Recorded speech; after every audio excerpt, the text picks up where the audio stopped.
No, because look, there are going to be a whole lot of other factors that are going to inform when and how you're going to launch your church. It doesn't mean you don't take how you do the singing seriously, but you can make singing happen with almost nothing. You can make it work with a CD if you've got someone prepared to stand up the front and help lead it. And almost every group of people will have some resources that you can draw on. What is important to think through is, are you singing the right songs for that group? Do you have someone thinking through how to lead it well before you do it? But you can start with very little. I think what's more important is to get that culture of singing the word and letting the word engage the heart from day one.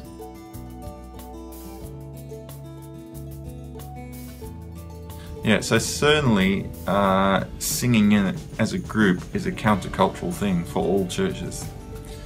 However, in my own experience, I found that the singing, passionate corporate singing, has actually been attractive to the outsider. So in my current church, people literally have walked in off the street simply because they've heard the singing from outside the church building, and that's what's got them in the first place. I think it's not about how slick things look.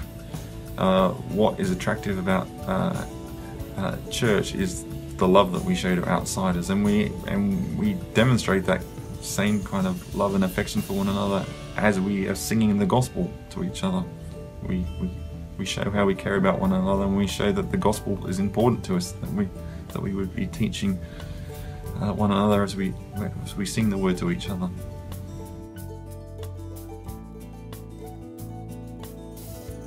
Yeah, for 30 to 50 people, you don't need a lot of people at all. Like I said before, you want one person who is your confident song leader, and ideally your 1 to 2 instruments. Piano and guitar are ideal, but you can add other instruments if you got them, like a flute or a clarinet or whatever, to help colour the melody. But you don't need a lot for that group of people. Even a piano on its own can do a great job leading 50 people.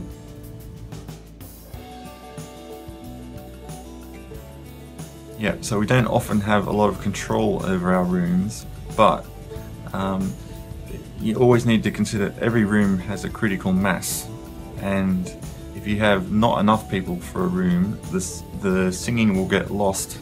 People won't hear each other's voices, and you'll very quickly get a sense of discouragement in singing. So the more people you can pack into a space, the better the singing will sound. It's really a practical thing, but it has theological implications, because you will end up encouraging the church more effectively when people can hear themselves singing to one another in a group. Some of the best singing I've ever done has been in the lounge room. So 10 people in a lounge room can do great singing.